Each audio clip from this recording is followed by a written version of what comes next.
น้องมันมาป้ามาสั่งไงล่ะน้องมันจ่องป้าพักกับมีมันได้เสื่องมา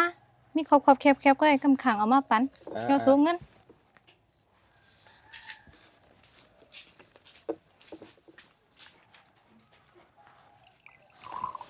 เงินมาทำเต็มไหลมอน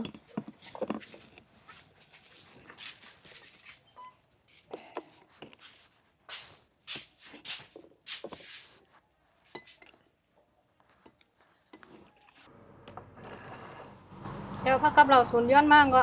กะลัดมันยี่น่าเงินมันเต็มได้มันก็ได้เมื่อมาปันกันได้อ้าวเขาปันสูงหมดแล้วลูกมันกับเปียดกันแล้วเมื่อปันพาแทนได้มันก็เล่นกุญใจมาอยู่น่ะโอ้ยสูจังวันนั้นเขาขายอะไรมากก็คือก็เขามาปันสูงหมดกันนั่นเขาเอาซื้อมาแม่กับมะม่อนได้เมื่อถามกับเงือเลี้ยงมาบ่อนได้อะไม่กล้ามาขึ้นนะลาต่อกันลีเลี้ยงเสียก็ให้เมื่อน่ะ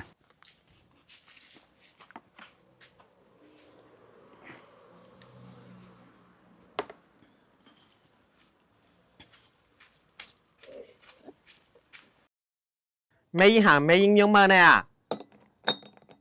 กาตั้งวันไหนก็เงินกับเต็มเราก็เหมือนซื้อมาอยู่ไหนก้นใจหลังก็ได้ย้อนกินพักกับได้มากับเน็ตแค่ไหนน่ะกามาขึ้นนะเงินก็ไม่ก็หามาหาเต็มเลยเราก็ลืมอีไหนก็แบบนี้นะ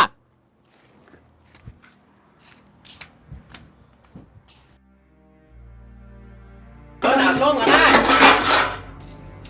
ก็รัดมากได้มันยี่น่ะ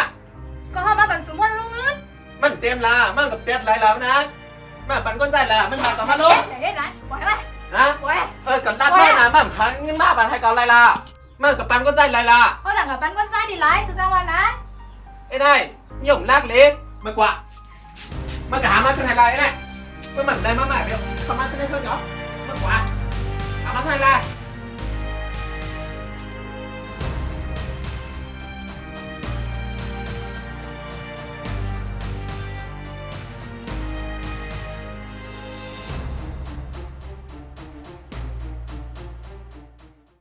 บางพวกในก็เลยมีเขาพักในแต่มีไว้อันพักกันโคก้อยๆกันน่ะขังป้องโคเฮเนี่ยนะเยาก็แต่มีพักเขียวอู้เฮเนี่ยในวันศิลป์บางพวกน่ะย้อนนั่นแหละแม่บ้านไหนเฉยด้วยความรู้แม่เปิดประตูใครเปลี่ยนทางลูกให้เหยื่อน่ะทำให้ลงมาน่ะลูกไปเอาเขาแน่เฮียสั่งตั้งลูกมาก่อนเหลียวเมื่อคืนก็เหลียวไว้เหรอลูกเฮียอะไรลูกให้พ่อฐานนั่นน่ะเฮียสั่งตั้งลูกเนี่ยมึงเขาไม่รู้มึงเขาว่ากลับมาหมาดมดจางเฮ็ดนั่นน่ะแน่ผมมีกันพิษกันพ่อฐานนั่นเลยพิษกันน่ะผมมีกันก็ย่อเมื่อกี้ลิดปัญหาจ้อมกันนะลูกก็อย่าไปปลายกันไม่นั้นมันลีกำเป็นซีซ้อมเฮาจอมมีพร้อมในมันลีเปิ้นนำเปิ้นยินเสียงเฮาเปิ้นค่ายถึงชื่อเฮามันลีเลยลูกเฮาฟ้องมือคืนนี้เนาะฟ้องมือก็ยุ่นอยู่ในอะไรคะอยู่ที่ในได้มันลีนะลูกคำขึ้นในมันลีพิษโมกันเป็นพ่อแม่กัน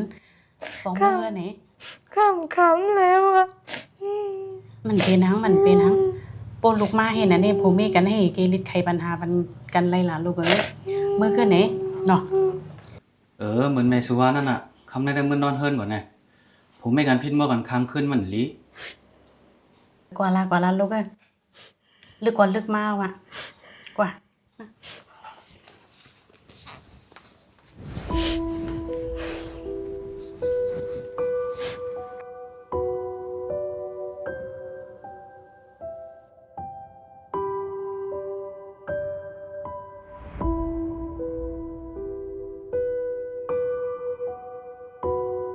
พี่เมื่อวานมาเปิดประตูเลยพี่เมื่อวาน